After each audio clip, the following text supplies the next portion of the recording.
Happy Easter. Happy Easter. Remember the scene in the Blues Brothers when Jake and Elwood have their epiphany? They're calling from God to put the band back together, and they're in the middle of a church service, and Jake gets moved by the Spirit and ends up doing backflips all the way down the aisle. Yeah. I feel like that this morning. Not going to do it, though. The sermon would be very short, and we'd all reconvene in the emergency room to be praying for me. Easter morning, the day of the resurrection. The Lord is risen and He is alive. What a life-changing sentence and hope-inspiring sentence that is. The Lord is risen and He is alive. You know, in all of history, no greater words have ever been spoken. Today is the celebration of the single greatest event in the history of the world. Lent is officially over. We made it. I've been seeing some posts coming up on Facebook for those that have been fasting from that. Welcome back to the real world. I know that there are a lot of people out there that probably enjoyed some early morning chocolate or sweets. You know, it's good to have a season of Lent. It's good to have a time of fasting and prayer. Solemn remembrance of Christ's suffering. And Lent is a very important and meaningful season. But you know what's even better? What's even better than fasting? Not fasting. You know what's even more meaningful than a season of Lent? Not fasting. Celebrating His resurrection. Amen. Today is not a day for sorrow, but one of rejoicing. For the Lord is risen. Today we celebrate the highlight of our faith. The tomb is empty, and everything is all right in the world. For He is not here, He is risen. Easter Sunday, the day of resurrection. Now, sure has some strange celebrations that accompany it, doesn't it? Anybody get a visit from the Easter Bunny last night? Yeah, I'm sure. Maybe still some purple and pink dyed fingers from dyeing eggs. You know, if you didn't get a visit from the Easter Bunny last night, this might be the reason why. In Duisburg, Germany, police responded after homeowners reported that a stalker was staring into their window. The couple contacted the authorities after seeing a figure with a striking face about 6 feet tall peering into their house. They described to the police the offender was wearing a yellow shirt, blue check trousers, and a green backpack. Police arrived on the scene, and this is who they found.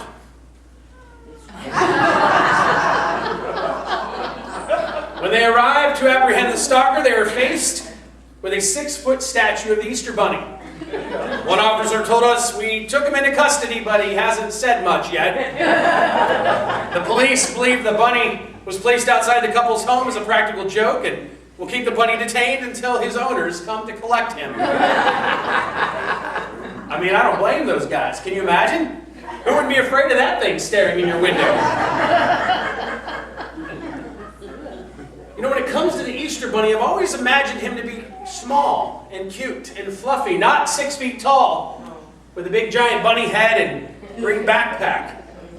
A cute, small, fluffy bunny is sneaking into your house at night to leave eggs and candy. That's way less scary than a full-grown, adult-sized human bunny. You know, of all the holiday traditions, Easter may have the strangest that accompany it. I mean, this one probably takes the cake for being the most bizarre, right? Bunnies and eggs on a day of resurrection. What's up with that? I mean, think about all the other holidays that we celebrate. Their celebrations, their symbols make more sense, right? I mean, think about it. Christmas, Santa, a kindly old elf that has a slave force of smaller elves that build wooden toys all year in an underground ice prison just so he can give them away all in one night to deserving children of the world. All right, that's legit. All right, 4th of July, America's independence. Basically an excuse to eat a burger, brat, steak, and hot dog all at the same time while trying not to lose fingers in a constant game of who can blow up the most stuff. All right? Maybe that's not so much.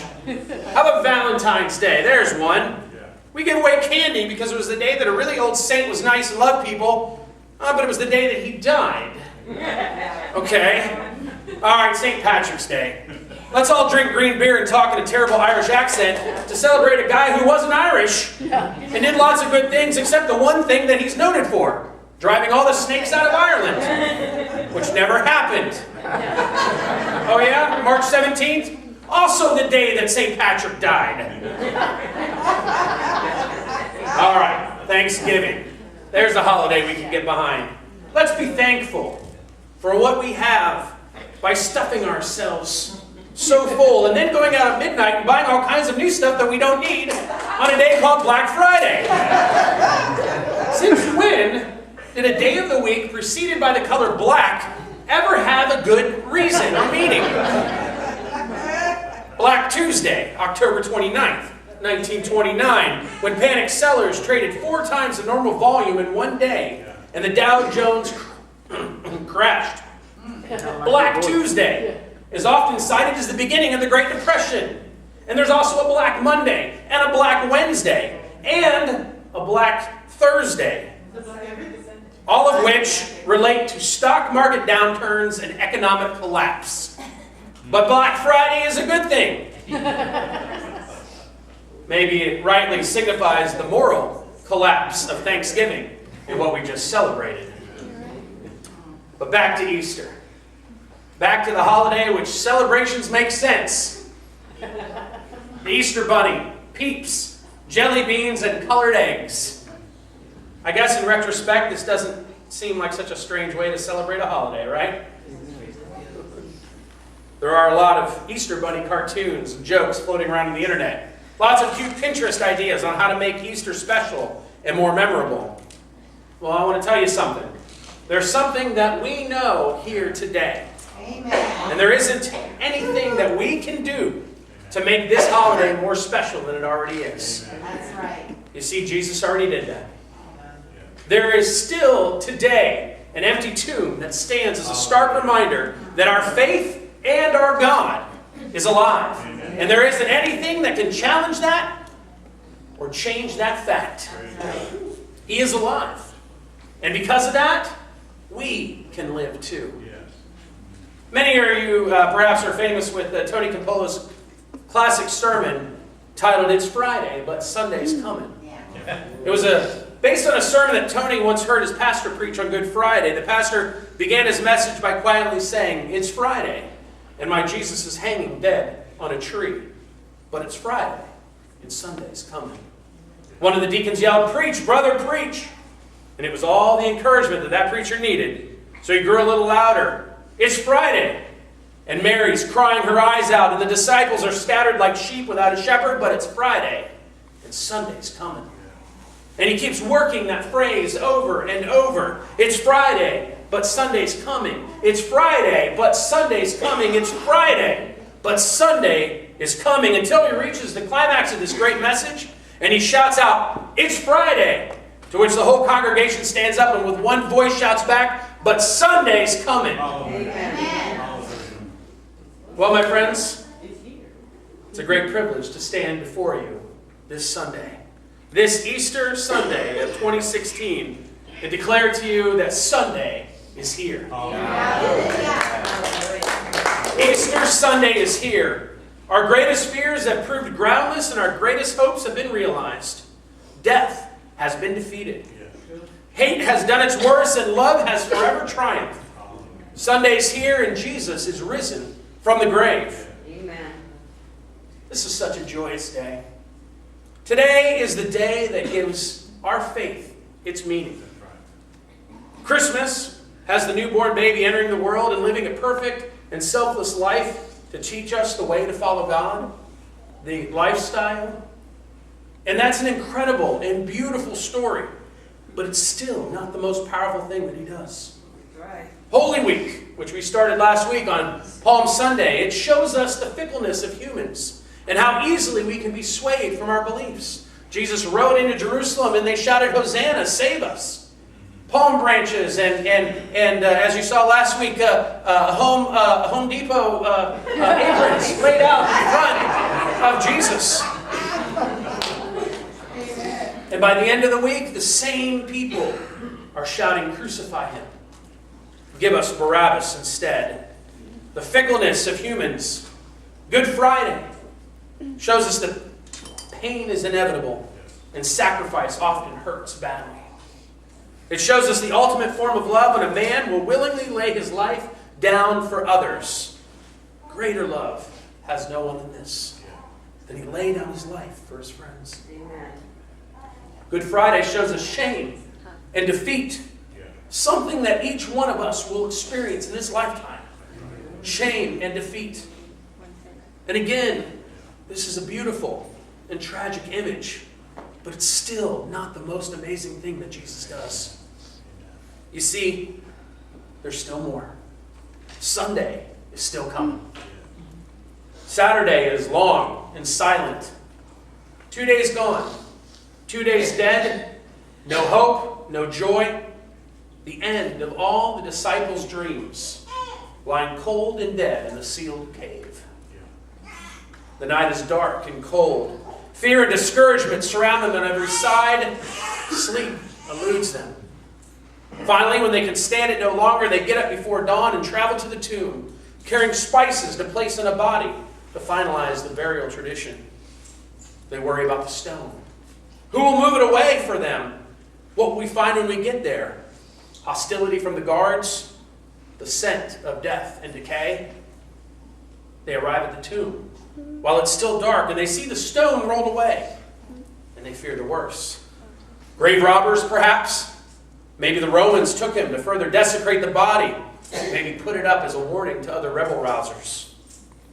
You see, what they never expected was that the tomb would be empty that day, because Jesus was about to do the most amazing miracle of all, the resurrection, conquering death and returning to life.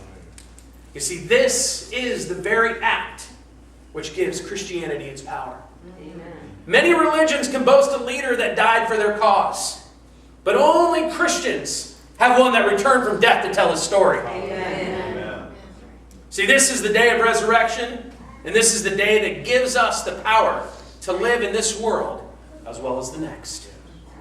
So I ask us today, what does the resurrection mean to you?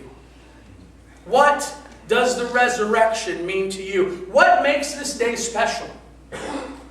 You know, on Friday at the Passover Seder, which was fantastic. If you didn't make it, the next one you do, that you need to be there early and get a seat right at the front, because it's amazing.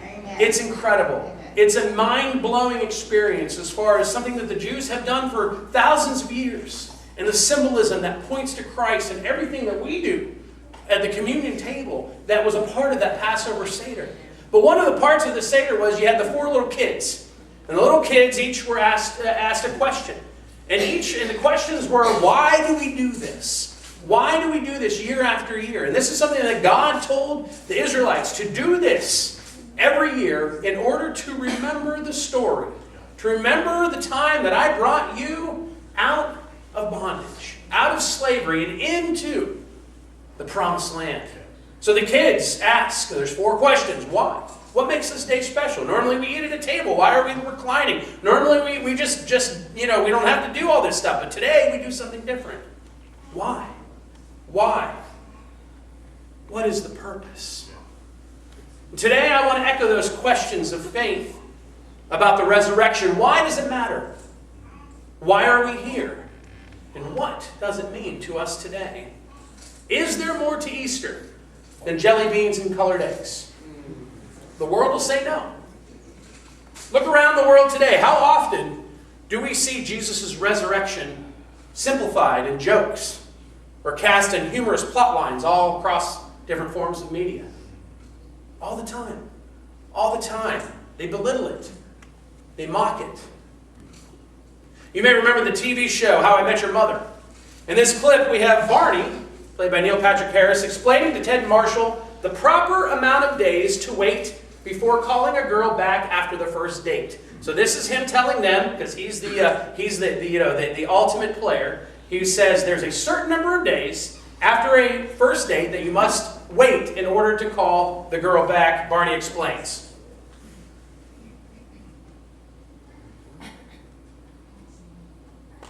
I mean, the 3 days rule is insane. I mean, who even came up with that? Jesus.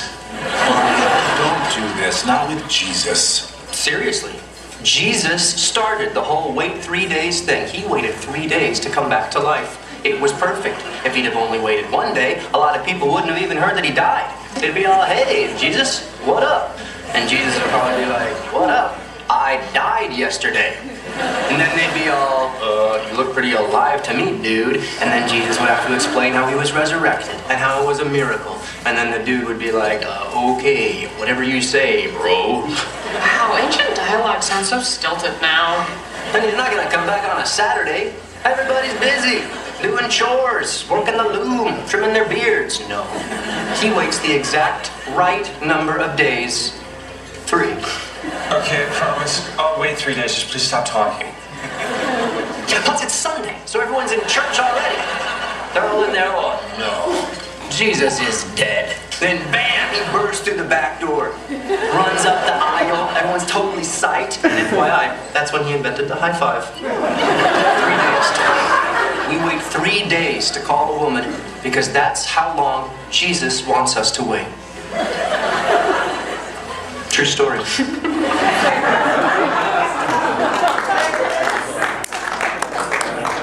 Okay, it's pretty funny. But is that all there is to Jesus' resurrection? To teach us the proper amount of time to wait before pursuing a relationship? Is that all the power that Jesus' resurrection holds? I do like the image of him running through the aisle slapping high fives. It's pretty cool. Except that that day church didn't meet on Sundays. But anyway, what does Easter mean to you? I want to show you something today that the world sees but doesn't get. You know, we sang about it this morning. There is power in the name of Jesus. To what? To break every chain. You know, Jesus indeed has the power to break the chains of death.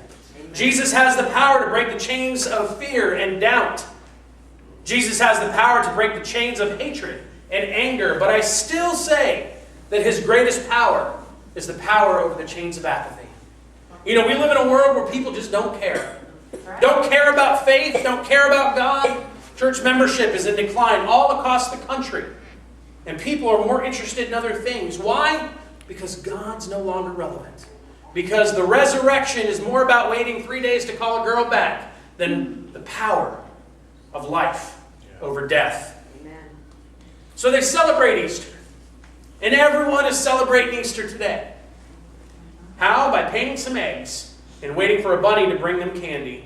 But I say today that Easter is a lot more than that. Amen. There's power in the name of Jesus to break the lie that the devil would have us believe that this is the very best that Easter has to offer us.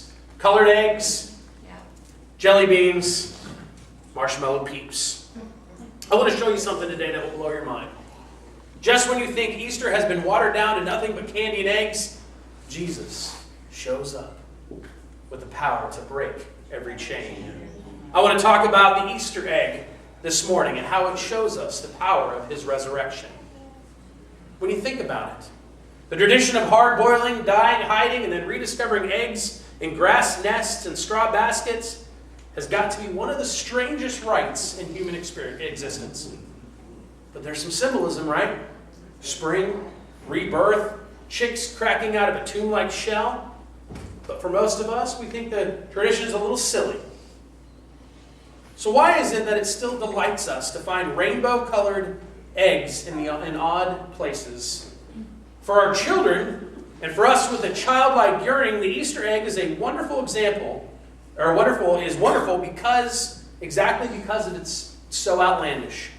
Its color is flamboyant, its location a secret we must uncover, its presence ridiculous and unexpected. No matter how old we get, we still hope for surprises and are delighted by their materialization. You know, Easter eggs have gone through some necessary transformations over the past few years. Things like salmonella scares have made most Easter egg hunts into a search for plastic eggs instead of the real ones, since these are filled with small candies and chocolates instead of crumbling yolks and slimy yolks that left in the sun for too long could bring other kinds of fun to your week.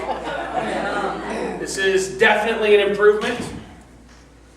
And more recently, the term Easter egg has been postmodernized, becoming a part of the computer culture. If you don't know, have your kids explain to you how to discover Easter eggs hidden inside standard computer games, programs, and movies. Everybody heard the term an Easter egg, a hidden Easter egg in a movie, in a game, in a program? It seems that techno-wizards composing the software that run our computer programs get bored writing the same old codes over and over again.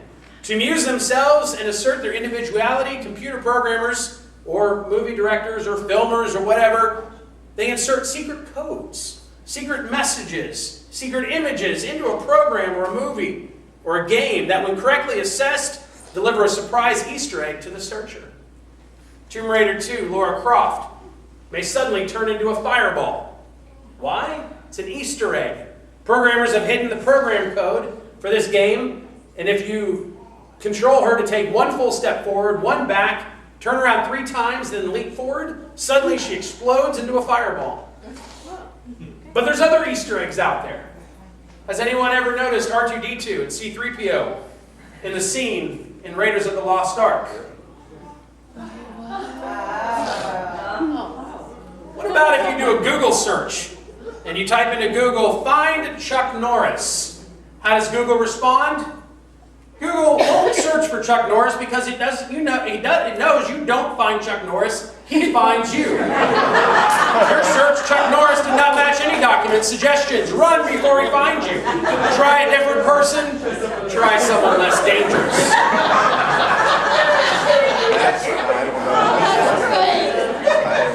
And we iPhone users know how fun Siri is with Easter eggs, right? Ask some questions about Bruce Jenner, and she gets rather snippy with you because it's Caitlyn Jenner now, and Siri wants to make sure you're aware of that. You can ask Siri what the plot line for the movie Inception is, and this is how she responds. Inception is about dreaming, about dreaming, about dreaming, about dreaming, about something or other. I fell asleep.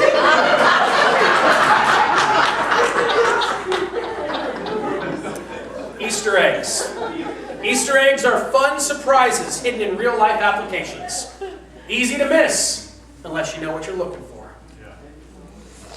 Did you know that God has also hidden Easter egg surprises through the software of our lives? Amen. These are events that startle us with their appearance, surprise us with their spontaneity, and inspire us with their truth.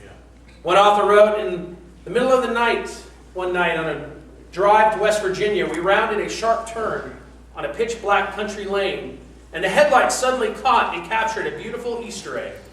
A doe was cautiously leading her obviously minutes-old fawn across the lane to the safety of the woods. The unbelievably spindly legs of the newborn barely worked up and down and coordinated together, not at all. We sat there for probably 10 minutes watching and waiting as that baby figured out how to pick up one leg, then another, slowly, ungracefully inching across the roadway. At last, mother and baby reached the grass and the thick woods that lay just beyond. We slowly crept on, our whole trip transformed by such a simple, ordinary, exquisite event. Sometimes Easter eggs are events. We have found God, we've talked about this frequently, standing on a mountain top, overlooking the ocean. Did you see those storm clouds that were just pictures of that? I mean, how can you not view that and not sense the presence of God and the beauty of God? The heavens declare the majesty of the Lord. Yes. Sometimes Easter eggs are events. Other times, Easter eggs are all in our heads. That is, the explosion of a dazzling, aha, mind-blowing moment, a wow or idea or insight that alters our perceptions, sharpens our vision, and transforms our lives. Think about some of history's most famous Easter eggs. Mendel's flowers, Gutenberg's movable type, the Magna Carta, Luther's 95 Theses, Calvin's Institutes, Mozart's Requiem, Jefferson's Declaration of Independence, pasteurization, immunization, Lincoln's Emancipation Proclamation, and Martin Luther King's I Have a Dream speech. But today we celebrate the biggest Easter egg ever dropped in the human existence. Amen. What is it? He is risen. Let's say it together. He is risen. Hallelujah. Imagine the setting in the gospel for that first Easter egg explosion. It's the crack of dawn, sleepy and still shell-shocked from the events 2 days before. The women make their way down to the place where they'd left Jesus. And they're tired, right? For the Sabbath, the day of rest, in the Jewish culture has never been all that restful for women in the house. Food had to be prepared ahead of time and then served to a household of family and Sabbath guests.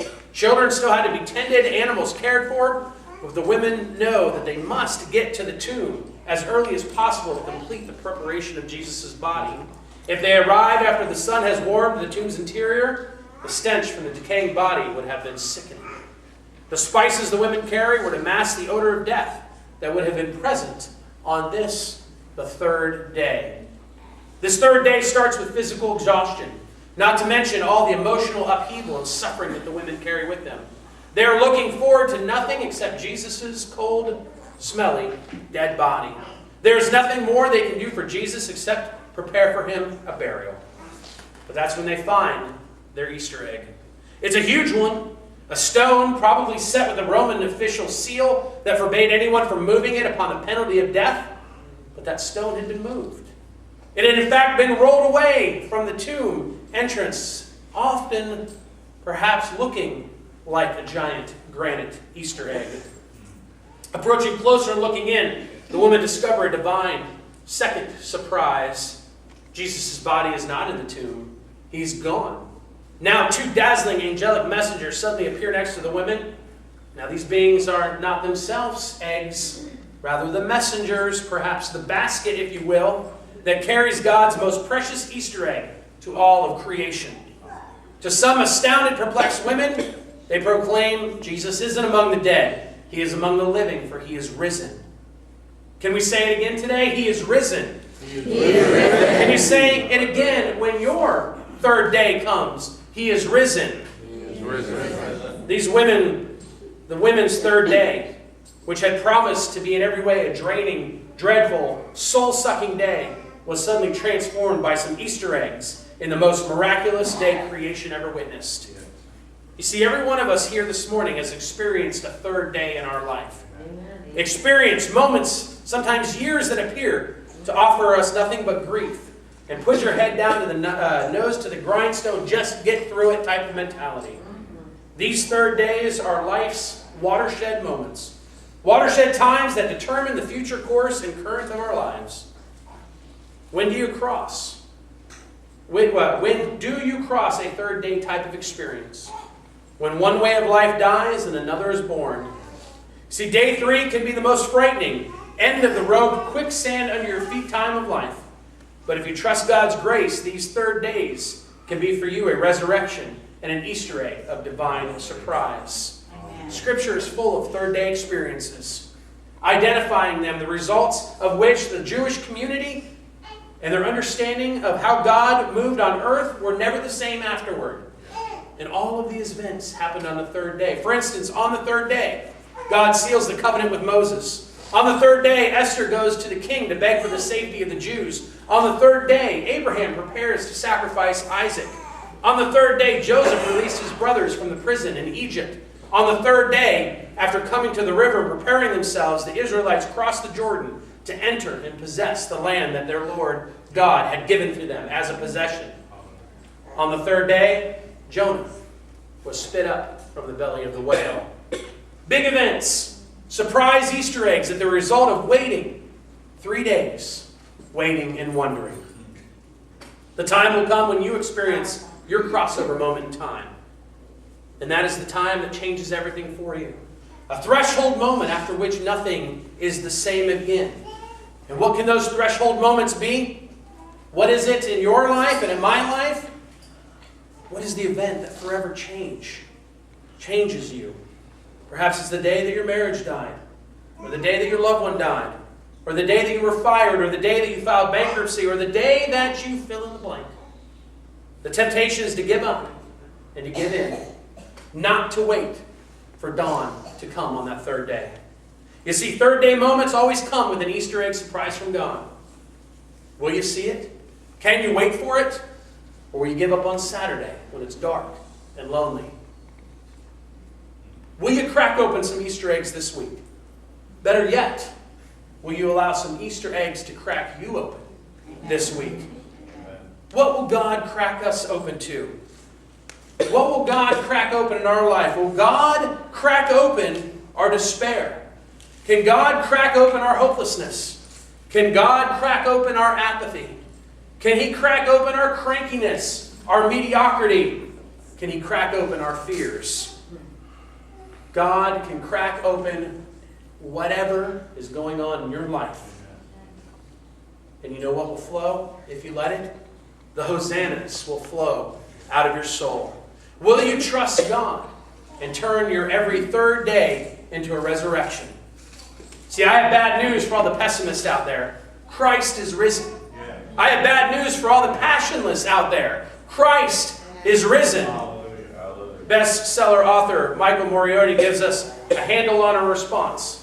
How are we to respond when Christ shows up with these surprise Easter eggs? He tells a story once of Larry King visiting Miami's Joe Robbie Stadium before the spring training game. Larry King said that manager Tommy Lasorda was introducing him to the players and having a good time. And they walked past Eddie Murray at first base, and Lasorda said, "Hey, Eddie, how you doing today?" Murray replied simply, "Okay." At that, Lasorda went wild. "Okay? Okay, you make $2 million a year. It's March. There ain't a cloud in the sky. You're standing there wearing a Major League uniform. You're 33 years old. You're going to the Hall of Fame, and you're saying, okay? No, I don't think so," he goes on. "You say I'm doing great, Tommy." Eddie looked at Lasorda like he was a maniac. Seemed at a loss for words. Lasorda tried again. "You say it, I feel great. You say I feel great. You say it over and over again until you start believing it." Eddie said, "I feel great, Coach." And he said it every time Tommy walked by. "I feel great." Life Spring Church, today Christ is risen. He is risen. All your sins are forgiven, and you're on your way to heaven. Amen. Jesus is alive and living in you, so I ask you today, how do you feel? Great. Say it like you mean for the world out there to hear it. How do you feel today? I Christ is risen. feel he is risen. Christ is risen.